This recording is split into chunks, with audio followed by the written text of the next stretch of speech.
You're a young woman in ancient Rome, barely 19 years old, and you've just realized something that makes your blood run cold. Your monthly bleeding hasn't come for 2 months now, and the nausea that grips you each morning isn't from bad wine or spoiled fish. You're pregnant. But here's the terrifying part. You're not a married woman looking forward to motherhood. You're not even a respectable citizen with a family to support you. You're a prostitute, and the child growing inside you could be from any one of dozens of men who've paid for your services in the past few months. The realization hits you like a physical blow as you sit in your tiny chamber above the brothel, listening to the sounds of commerce below. The haggling voices, the creaking beds, the forced laughter of your fellow workers. You know that in 9 months, if you carry this child to term, your life as you know it will be over. But you also know that the alternatives available to women like you are dangerous, often deadly, and always desperate. This wasn't just your nightmare. It was the reality faced by countless women throughout the ancient world who sold their bodies to survive. Tonight, we're going to explore one of history's most hidden struggles, one that ancient societies preferred to ignore but that shaped the lives of millions of women across centuries of human civilization. Before diving into these forgotten stories of survival and suffering, if you enjoy learning about the hidden truths of history, consider hitting that like button and subscribing for more content like this. And please comment below to let me know where you're listening from. I find it incredible that we're exploring these ancient stories together from different parts of the world, connected across time and space by our shared curiosity about the past. What I'm about to reveal isn't just a medical history lesson. It's a window into the desperate resourcefulness of women who had no safety nets, no legal protections, and no choices except the ones they could create for themselves. These women developed an entire underground network of knowledge, techniques, and survival strategies that allowed them to control their fertility in ways that would shock modern audiences with their ingenuity and terrify them with their risks. The first thing you need to understand is that pregnancy for an ancient prostitute wasn't just an inconvenience. It was an economic catastrophe wrapped in a social death sentence. In the brothels of Rome, Athens, Alexandria, and Babylon, a pregnant woman couldn't work. Her body, which was her only source of income, became useless to her employers and unattractive to her clients. But the financial implications were just the beginning of her problems. Ancient societies had complex and often contradictory attitudes toward prostitutes and pregnancy. In Rome, for example, prostitutes occupied a unique legal category. They were neither slaves nor citizens, but something in between. They could own property and conduct business, but they couldn't marry Roman citizens or pass citizenship to their children. If a prostitute became pregnant, the child would automatically be born into the lowest social class with almost no legal rights or protections. But here's where it gets really complicated. Some ancient cultures actually had religious and legal frameworks that made pregnancy even more dangerous for sex workers. In certain Greek city-states, pregnant prostitutes were considered spiritually unclean and could be banned from temples and public spaces. In Mesopotamian cultures, there were laws that allowed brothel owners to terminate the contracts of pregnant workers, leaving them homeless and destitute. The economic mathematics were brutal and simple. A typical prostitute in ancient Rome might service anywhere from 5 to 20 clients per day, depending on her location, appearance, and the current demand. Her earnings depended entirely on her ability to attract and satisfy customers. Pregnancy meant not just the loss of income during the months when she couldn't work, but also the permanent changes to her body that might make her less desirable to future clients. Ancient medical texts reveal that many brothel owners and madams actually preferred to employ women who had already given birth, believing they were less likely to become pregnant again. A belief that shows how little they understood about female fertility. But they also charged these women lower rates, recognizing that their market value had decreased. So what did these women do when faced with an unwanted pregnancy? The answer reveals one of history's most sophisticated underground medical networks, a shadow world of midwives, herb sellers, and folk healers who specialized in what ancient texts euphemistically called bringing down the monthly flowers. The methods they used ranged from the surprisingly effective to the absolutely terrifying. Ancient Egyptian papyri describe techniques involving crocodile dung, honey, and various plant extracts that were inserted into the body to prevent or terminate pregnancy. Greek medical texts mention the use of pennyroyal, a mint-like herb that could induce miscarriage but was also highly toxic and could easily kill the woman taking it. Roman prostitutes had access to an entire marketplace of pregnancy prevention and termination services. In the back alleys behind the great brothels of Subura, women sold potions made from lead, mercury, and other substances that we now know were extremely dangerous but were believed to be effective contraceptives. But perhaps most remarkably, these ancient sex workers developed what may have been the world's first comprehensive understanding of timing-based fertility control. Long before modern science discovered the menstrual cycle, prostitutes were tracking their own fertility patterns and sharing this knowledge with each other. Ancient graffiti found on the walls of Pompeii's brothels includes what appear to be fertility calendars, scratched marks and symbols that researchers believe women use to track their cycles and identify their most fertile days. These women understood that pregnancy was more likely at certain times of the month, and they adjusted their work schedules and client selection accordingly. They also developed an elaborate system of preventive measures that combined folk medicine with practical wisdom. Ancient texts describe prostitutes using various barrier methods: sea sponges soaked in vinegar or lemon juice, pessaries made from crocodile dung and honey, and even primitive condoms made from animal intestines or bladders. The effectiveness of these methods varied wildly and the risks were enormous. Many of the substances used as contraceptives were actually poisons that could cause organ damage, sterility, or death. The procedures for terminating pregnancies were often performed by people with no medical training, using crude instruments in unsanitary conditions. But what's most striking about this hidden world is how organized and systematic it was. These weren't desperate women making random attempts to control their fertility. They were part of a sophisticated network that passed down knowledge through generations of sex workers. The older, more experienced prostitutes served as mentors and medical advisors to younger women. They taught them which herbs to use and which to avoid, how to recognize the early signs of pregnancy, and when to seek help. They maintained relationships with midwives and healers who specialized in women's problems, creating a referral network that operated entirely outside the official medical establishment.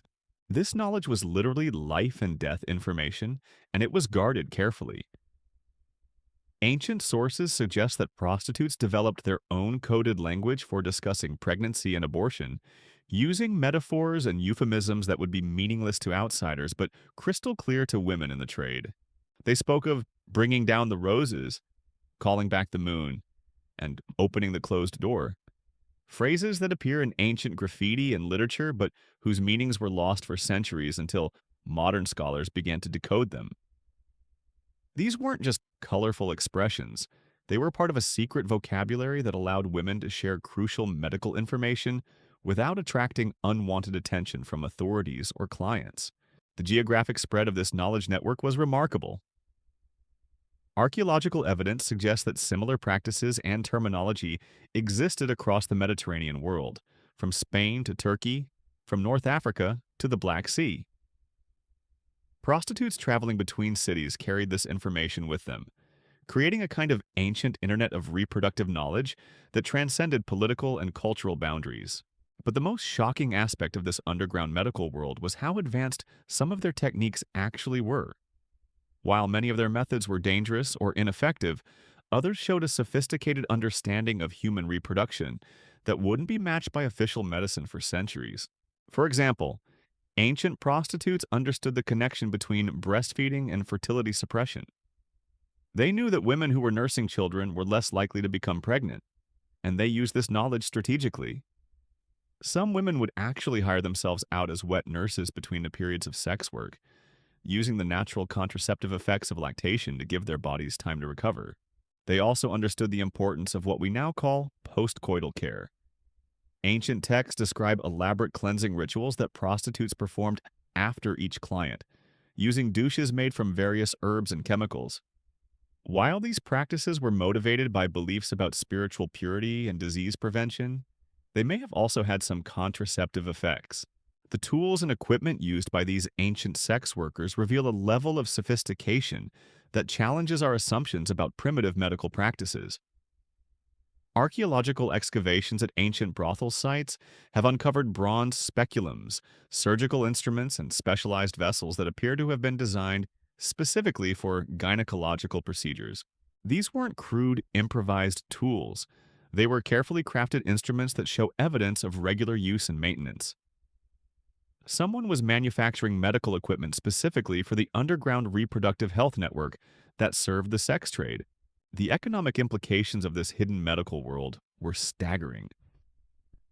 Ancient account books from Roman brothels show regular expenses for herbs, treatments, and payments to various specialists whose exact services aren't specified, but whose timing corresponds to known patterns of pregnancy prevention and termination. This represented a significant underground economy, not just the direct costs of procedures and medications, but the entire support network of suppliers, practitioners, and facilitators who made it possible for sex workers to control their fertility. Modern economists estimate that this shadow medical system may have involved thousands of people and represented millions of denarii in annual economic activity across the Roman Empire alone. But the human cost was enormous. Ancient cemetery excavations have revealed evidence of the risks these women faced. Skeletal remains show signs of the kind of internal injuries that result from botched abortion procedures. Chemical analysis of ancient human remains has detected traces of the toxic substances used as contraceptives, providing physical evidence of the prices women paid for fertility control. The mortality rates were probably horrific, though exact numbers are impossible to calculate. Ancient medical texts casually mention that certain procedures had high failure rates and that death was a common outcome. One Roman physician wrote that he refused to treat prostitutes for pregnancy-related problems because their deaths serve as warnings to others who might consider such work. Yet despite these risks, the system persisted and evolved across centuries and cultures. The fact that women continued to use these dangerous methods tells us something profound about how desperate their situations were. The risks of underground abortion and contraception were enormous, but the consequences of unwanted pregnancy were apparently even worse. The social stigma attached to pregnant prostitutes was so severe that many women preferred to risk death rather than face the certainty of economic and social destruction that came with carrying a pregnancy to term. This calculation, death versus destitution, shaped the reproductive choices of millions of women throughout the ancient world. What makes this story even more tragic is how completely this knowledge network was suppressed and forgotten. As Christianity spread through the Roman Empire and other religious movements gained political power, the underground medical practices of sex workers were increasingly criminalized and driven deeper underground. Ancient libraries were purged of texts that described contraceptive and abortion techniques. Midwives and healers who served the sex trade were prosecuted as witches or poisoners. The accumulated wisdom of centuries of women's reproductive health care was systematically destroyed, setting back human knowledge of fertility control by hundreds of years. But the stories of these women, their resourcefulness, their courage, and their tragic choices deserve to be remembered. They were pioneers in reproductive medicine, developing techniques and sharing knowledge that would eventually contribute to modern gynecology and contraception. They created support networks and information systems that demonstrated remarkable organizational skills and mutual care. Most importantly, they were human beings who faced impossible choices with dignity and intelligence, finding ways to maintain some control over their bodies and their futures, even in the most oppressive circumstances imaginable. The pregnant prostitute sitting in her room above the brothel, calculating her options and her risks, was part of a vast sisterhood of women who refused to be passive victims of their circumstances. Her story is just beginning, but already we can see the complexity of the world she inhabited.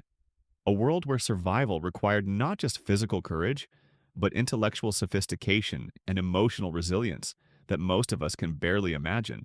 As winter approached and her pregnancy became undeniable, our young woman faced the harsh realities of her situation with a clarity that would have impressed military strategists. She wasn't alone in her calculations. Across the ancient world, pregnant prostitutes were making similar assessments. weighing survival against suffering and decisions that would determine not just their own fates, but the fates of the children they carried. The first option available to her was the most dangerous but also the most immediate: termination through chemical means. The underground network of herb sellers and poison dealers who operated in the shadows of every major ancient city offered a bewildering array of substances, each with its own risks and promises. These weren't back alley quacks. Many were skilled practitioners who had inherited knowledge passed down through generations of women healers. The most commonly used substance was silphium, a plant that grew wild in North Africa and was so valuable that it appeared on coins and was worth more than its weight in gold. Ancient sources describe it as almost miraculous in its effectiveness, capable of preventing pregnancy when taken regularly or terminating it when taken in larger doses. But silphium was also incredibly expensive. A single dose might cost a prostitute a month's earnings. And it was often adulterated with cheaper, more dangerous substances. For women who couldn't afford silphium, there were dozens of alternatives, each carrying its own terrible calculus of risk versus effectiveness. Pennyroyal tea was cheap and relatively easy to obtain, but it was also highly toxic and could cause seizures, organ failure, and death. Ergot, a fungus that grew on rye, could induce powerful uterine contractions but also caused hallucinations and could lead to permanent madness. Ancient medical papyri describe concoctions that read like recipes for murder. Lead mixed with honey, mercury dissolved in wine, arsenic combined with various herbs. These weren't folk remedies, they were calculated attempts to poison the fetus while hoping the mother would survive. The fact that women regularly chose these options tells us everything we need to know about how desperate their situations were. The preparation and administration of these substances followed elaborate rituals that combined medical procedure with religious ceremony. Women would fast for days before taking the medications, believing that an empty stomach would make the substances more effective. They would gather in groups, supporting each other through the process, sharing not just the physical risk but the emotional burden of what they were doing. Ancient graffiti from brothel sites reveals glimpses of these gatherings, scratched messages of encouragement, symbols that marked successful procedures, warnings about particularly dangerous preparations. One inscription found at Pompeii reads, "Claudius survived the bitter tea. May Venus protect all who follow." Another simply states, "Remember Livia, the yellow powder took her too." But chemical termination was just one option in a complex menu of choices available to pregnant sex workers. For those who couldn't afford expensive herbs or were too afraid of the risks, there were physical methods that were equally dangerous but didn't require purchasing substances that might be traced back to them. Ancient medical texts describe techniques that involved inserting various objects into the body to disrupt pregnancy. Sharpened sticks, heated metals, caustic substances that would burn the cervix and hopefully cause miscarriage. These procedures were often performed by the women themselves, using mirrors and crude instruments in their own chambers, with no one to help if something went wrong. The mortality rate for these self-administered procedures was astronomical, but women continued to attempt them because the alternative, carrying an unwanted pregnancy to term, seemed even worse. Ancient cemetery data shows a spike in deaths among young women during the winter months when work was scarce and discovery of pregnancy most likely. For those who survived the initial procedure, recovery was another dangerous period. Ancient brothels had no concept of infection control or post-operative care. Women who had just undergone traumatic procedures were expected to return to work within days, their bodies still healing from internal injuries. Many died not from the procedure itself, but from the infections and complications that followed. Yet some women chose a different path entirely, one that required even more courage and planning than chemical or physical termination. They chose to run away, to disappear from their old lives entirely and try to start over somewhere new. This option was available only to women who had managed to save money and who had connections outside the sex trade. But for those who could manage it, it offered the possibility of genuine escape. Ancient shipping records and travel documents occasionally mention women traveling alone with small children, women whose previous occupations are carefully not specified but whose circumstances suggest they were fleeing from something. These women had to completely reinvent themselves, creating new identities and new histories that would allow them to live as respectable citizens in distant cities. The logistics of such escapes were incredibly complex. A woman had to save enough money not just for travel, but for establishing a new life, purchasing clothes appropriate for her new identity, renting living space, and supporting herself until she could find legitimate work. She had to time her departure carefully, leaving after her pregnancy was far enough along that termination was no longer possible, but before it became visible to others. Most challenging of all, she had to cut all ties with her previous life. Ancient communication networks meant that information traveled quickly between cities, and a woman's reputation could follow her across the Mediterranean. Those who successfully escaped had to be prepared to never see their families, friends, or former companions again. The children born to these escaped prostitutes occupied a unique position in ancient society. Legally, they were bastards with no claim to citizenship or inheritance, but practically their mothers' efforts to hide their origins sometimes succeeded in giving them better lives than they would have had otherwise. Some of these children grew up never knowing their mother's previous occupations, raised with carefully constructed stories about deceased fathers and tragic circumstances. But escape wasn't available to most pregnant prostitutes. The majority lacked the resources, connections, or physical ability to simply disappear. For them, the choice came down to termination or carrying the pregnancy to term, and both options led to paths that were difficult and dangerous in different ways. Those who chose to carry their pregnancies faced immediate practical problems. Brothel owners had no interest in supporting non-productive workers, and most would terminate employment as soon as pregnancy became obvious. This meant that pregnant prostitutes had to find alternative sources of income and shelter at precisely the moment when their physical condition made both more difficult to obtain. Some turned to theft, using their knowledge of client patterns and behaviors to identify easy targets. Ancient court records show a spike in property crimes committed by pregnant women, particularly theft of jewelry, clothing, and other portable valuables that could be quickly converted to cash. The penalties for such crimes were severe, often death or permanent mutilation, but desperate women calculated that these risks were preferable to slow starvation. Others sought work in the legitimate economy, trying to find employment as servants, seamstresses, or laborers. But their previous occupation marked them in ways that were difficult to hide. The cosmetics, hairstyles, and mannerisms that were necessary for success in the sex trade were immediately recognizable to ancient employers, who were generally unwilling to hire former prostitutes even for menial work. The most successful pregnant prostitutes were those who could leverage relationships they had built with clients.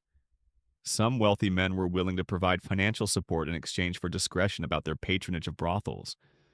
Others could be convinced to help with housing or employment, particularly if they believed they might be the father of the child. But these arrangements came with their own dangers. Ancient law gave men considerable power over women they supported financially, and pregnant ex-prostitutes were particularly vulnerable to exploitation and abuse. Many found themselves trapped in situations that were little better than their previous lives, trading sexual services for basic survival but without the protections and earning potential that brothels provided. The medical care available to these women during pregnancy and childbirth was primitive by modern standards but remarkably sophisticated within the context of ancient medicine. The same underground network that provided abortion services also included midwives who specialized in delivering the babies of sex workers. These birth attendants operated in a legal gray area, providing services that were technically legitimate, but serving a population that existed outside normal social structures. They developed techniques specifically adapted to the needs of women whose bodies had been damaged by years of commercial sexual activity, and who often suffered from malnutrition and other health problems related to their previous lifestyle. Ancient medical texts describe specialized procedures for what they called difficult births among women of the streets, techniques that took into account the higher rates of complications, infections, and maternal mortality that characterized this population. These midwives also provided post-birth services, including advice on infant care for women who had no family support and no experience raising children. The children themselves faced a complex web of legal and social challenges from the moment of birth. Ancient societies had elaborate systems for classifying different types of illegitimate children, with specific legal categories for the offspring of slaves, prostitutes, and other marginalized groups. These classifications determined everything from inheritance rights to marriage prospects to military service obligations. But within the underground world of sex work, these children were often welcomed and supported by communities of women who understood the circumstances of their birth. Ancient sources describe informal adoption networks where older, retired prostitutes would take in the children of younger women who were still working. These arrangements provided childcare that allowed mothers to return to work, while ensuring that children received basic care and education. Some of these children grew up to enter the sex trade themselves, particularly daughters who inherited their mother's physical attributes and lacked other economic opportunities. Ancient tombstone inscriptions occasionally reference multi-generational families of prostitutes with grandmothers, mothers, and daughters all working in the same trade. Others managed to escape their origins through various means: military service for boys, marriage for girls, or apprenticeships in legitimate trades. The key was often concealing their parentage, a deception that required careful planning and community support, but was sometimes successful in breaking the cycle of marginalization. The seasonal patterns of pregnancy and birth in ancient brothel districts reveal the calculated nature of reproductive decision-making among sex workers.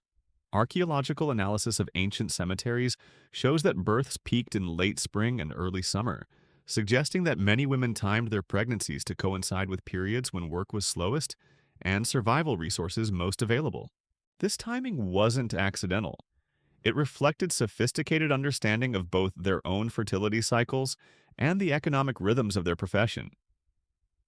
Women who became pregnant in late summer or early fall could often work through the first months of pregnancy during the busy winter season, saving money for the period when they would be unable to earn income. The support networks that developed around pregnant prostitutes reveal remarkable organizational skills and mutual aid systems. Women pooled resources to help each other through difficult periods, sharing not just money but knowledge, childcare, and emotional support. Ancient account books from brothels show regular contributions to what appear to be mutual aid funds, money set aside specifically to help women facing pregnancy-related crises. These networks extended across geographical boundaries, with women maintaining connections to former colleagues who had moved to other cities or retired from the trade. Ancient letters occasionally surface that reveal these relationships: messages of support, advice about childrearing, and news about former companions who had successfully escaped their circumstances. The religious and spiritual dimensions of pregnancy among ancient prostitutes add another layer of complexity to their stories. Many ancient cultures had fertility goddesses who were specifically associated with prostitution, and sex workers developed their own religious practices around pregnancy and childbirth. These weren't just personal beliefs. They were community rituals that provided emotional support and practical guidance during one of the most vulnerable periods in these women's lives. Ancient temple records show donations from groups of prostitutes for ceremonies related to childbirth and infant protection, suggesting organized religious activity that paralleled the secular support networks. The knowledge and techniques developed by these ancient women didn't disappear when their world ended. Much of what they learned about fertility control, pregnancy management, and infant care was preserved in folk traditions that survived for centuries after the fall of the ancient world, passing from generation to generation of women who faced similar challenges in different historical contexts. The underground medical knowledge that sustained ancient prostitutes through pregnancy represented one of history's most remarkable examples of collective female intelligence operating outside official institutions. But as our young Roman woman discovered when she finally made her choice, having access to this network didn't guarantee survival. It only provided options that ranged from dangerous to deadly. By her 4th month of pregnancy, when concealment was no longer possible, she had to make a decision that would determine not just her own fate, but the fate of the child growing inside her. The winter months in Rome were brutal for those without steady income, and her savings from the previous summer were nearly exhausted. The brothel keeper had made it clear that she could no longer work in her condition, and finding alternative employment seemed impossible.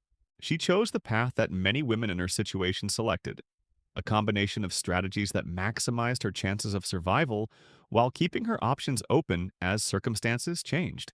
First, she would attempt to carry the pregnancy to term while working as a street vendor, selling small items to passers-by and hoping to earn enough to pay for food and shelter. If this proved insufficient, she would seek help from the network of women who had once shared her profession. The transformation from indoor sex worker to street vendor was more dramatic than it might seem. Inside the brothel, she had been protected by walls, guards, and established routines. On the streets, she was vulnerable to weather, violence, and the constant scrutiny of authorities who viewed pregnant women without male protection as inherently suspicious. Ancient Roman law was particularly harsh toward women who appeared to be soliciting while pregnant, based on the belief that such behavior corrupted public morals and offended the gods. The penalties could include flogging, branding, or exile, punishments that would be death sentences for a woman in advanced pregnancy with no family support. But the streets also offered opportunities that brothels didn't provide.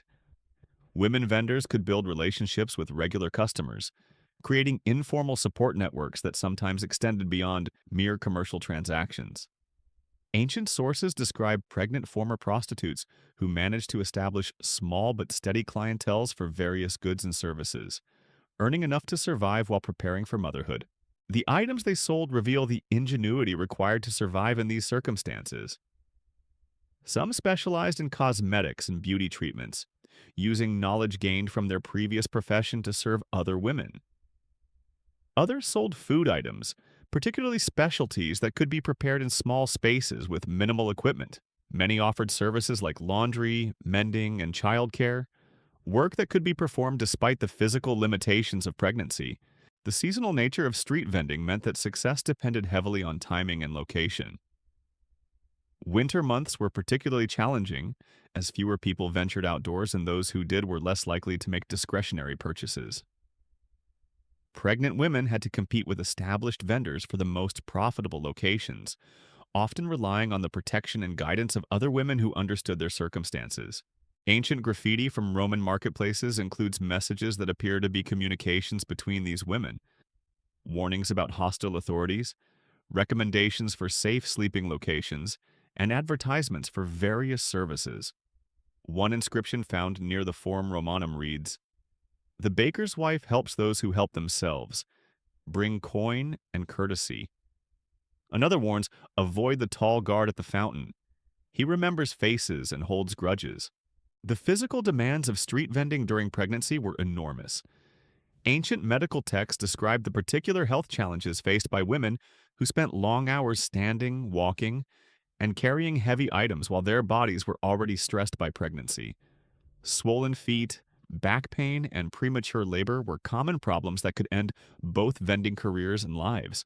But perhaps more challenging than the physical demands were the psychological pressures of maintaining a new identity while pregnant. Former prostitutes had to learn entirely new patterns of behavior and speech, adopting the mannerisms of respectable working women while suppressing the habits and responses that had been necessary for survival in their previous profession. This transformation required constant vigilance and careful self-monitoring. A gesture that had been appropriate in a brothel might mark a woman as a former sex worker in a marketplace.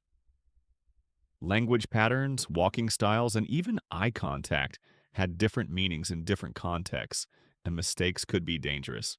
Ancient sources suggest that some women were more successful at this transformation than others, and the differences often came down to factors beyond their control. Age was crucial. Younger women found it easier to adopt new personas, while those who had spent many years in the sex trade had more ingrained behaviors that were difficult to change. Physical appearance also mattered enormously. The cosmetics, hairstyles, and clothing that had been necessary for success as prostitutes were immediately recognizable to ancient observers. Women who could afford to completely change their appearance had better chances of acceptance in legitimate society, but most lacked the resources for such dramatic makeovers. The support networks that developed among pregnant street vendors created their own underground economy of mutual aid and information sharing. Women shared not just practical knowledge about the best locations and times for vending, but also crucial intelligence about which authorities could be bribed, which customers were dangerous, and which other vendors might be willing to help in emergencies. These networks operated according to unwritten rules that balanced competition with cooperation. Women might compete fiercely for customers during busy periods, but they also understood that mutual support was essential for long-term survival. Ancient account fragments suggest that informal insurance systems developed, where women contributed small amounts regularly to funds that would support anyone in the group who faced crisis. The arrival of winter brought particular challenges that tested these support systems to their limits. Cold weather reduced both foot traffic and the ability to spend long hours outdoors, while the increased cost of fuel and shelter strained already tight budgets. Pregnant women were especially vulnerable during these months, as their physical condition made them less able to compete for resources. Some women formed temporary households during winter months, sharing cramped spaces and pooling resources to survive the lean season. Ancient housing records occasionally reference these arrangements. Multiple unrelated women listed as occupying single rooms in the cheapest districts of Rome, Alexandria, and other major cities. These temporary communities developed their own internal hierarchies and rules. Women who had managed to save money during profitable months often became informal leaders, making decisions about resource allocation and mediating disputes. Those who were further along in their pregnancies received special consideration, but also faced pressure to contribute what they could to the group's survival. The medical care available to these women during pregnancy was a combination of folk medicine, mutual aid, and occasional intervention by more skilled practitioners. The same networks that had provided contraceptive and abortion services also included women who specialized in prenatal care and childbirth assistance for those outside mainstream society. These practitioners operated according to different standards than those who served wealthy clients. They understood that their patients were malnourished, stressed, and often suffering from health problems related to their previous lifestyles. They developed treatment approaches that took these factors into account, using cheaper remedies and focusing on practical advice that could be implemented without significant resources. Ancient medical papyri include sections that appear to be specifically directed toward the care of pregnant women in marginal circumstances. These texts describe techniques for managing pregnancy complications using commonly available materials, methods for determining fetal health without expensive instruments, and procedures for emergency childbirth assistance when professional help wasn't available. The birthing process itself was particularly dangerous for former prostitutes, who often faced complications related to previous injuries or infections.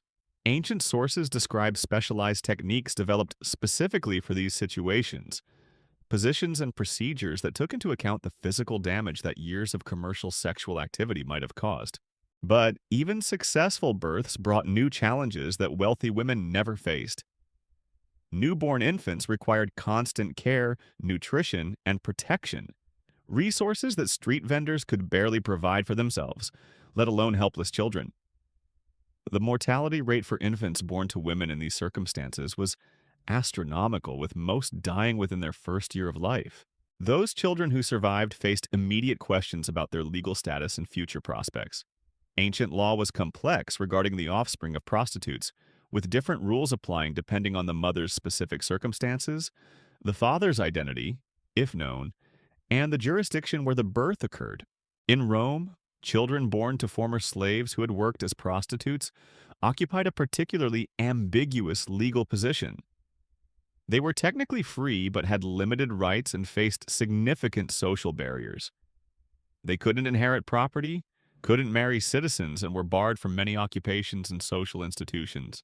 But within the underground communities that supported their mothers, these children were often welcomed and protected. Ancient sources describe informal adoption networks where women who were no longer able to work would take responsibility for raising the children of those who were still earning income. These arrangements created extended family structures that provided some stability in otherwise chaotic lives. Children grew up with multiple mother figures, learning survival skills from women who had successfully navigated the most dangerous margins of ancient society. The education these children received was practical rather than formal. Lessons in recognizing danger, strategies for avoiding unwanted attention, techniques for earning small amounts of money, and the complex social codes that governed life outside mainstream society. Some of these children eventually managed to escape their origins through various means. Military service provided opportunities for boys to gain legitimate status and income, though it also carried significant risks of death or injury. Marriage offered potential escape routes for girls, though finding respectable partners required careful concealment of family history. The seasonal cycles that governed street vending created predictable patterns in the lives of pregnant women and their children. Spring brought renewed opportunities for outdoor work, but also increased competition as more people entered the markets. Summer offered the best earning potential, but also the greatest physical challenges for pregnant women working in extreme heat. Autumn was a time of preparation and calculation. Determining whether resources accumulated during profitable months would be sufficient to survive the coming winter. For pregnant women approaching their due dates, this season brought particular anxiety about timing and resource allocation. The religious dimensions of pregnancy among marginalized women reveal another layer of complexity in their survival strategies. Many ancient cultures had specific deities associated with childbirth and infant protection, and women outside mainstream society developed their own relationships with these divine figures.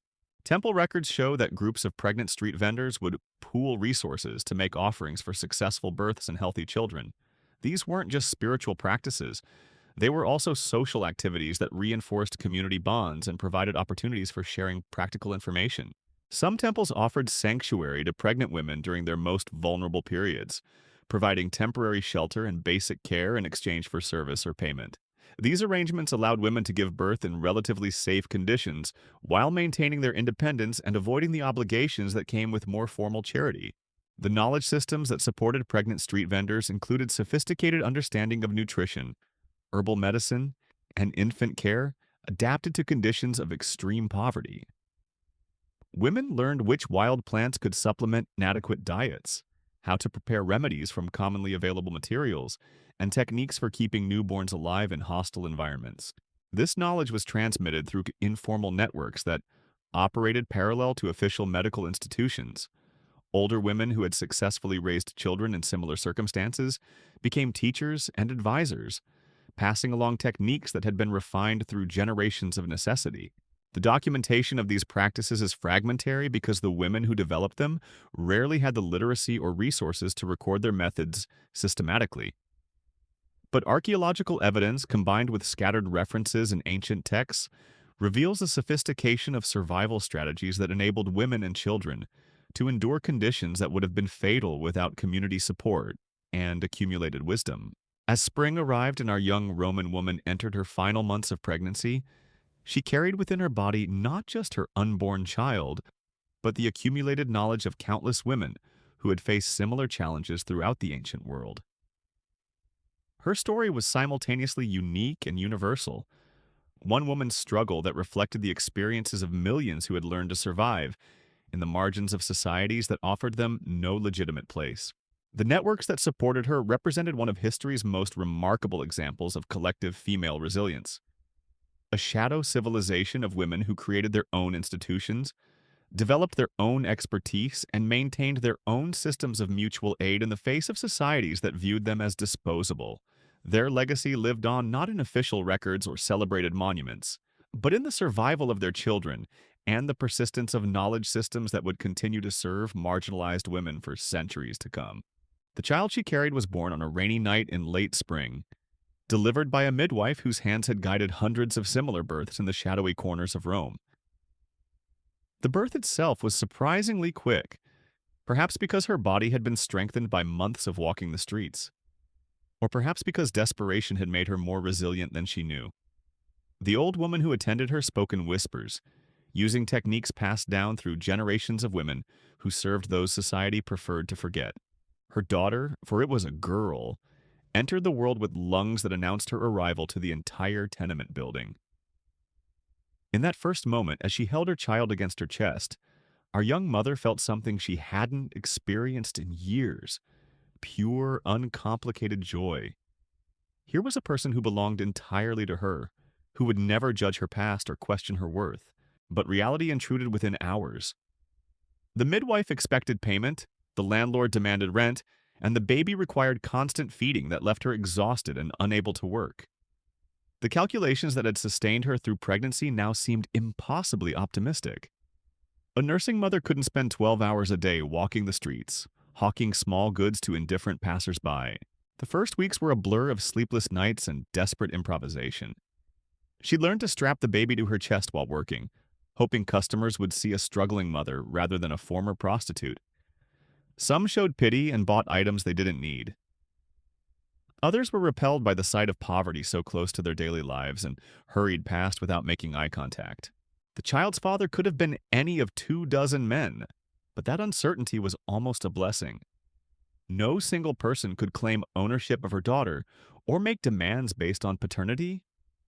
The baby belonged entirely to her mother, free from the complicated obligations that might have come with known parentage. As summer progressed, the informal networks that had sustained her during pregnancy proved their true worth.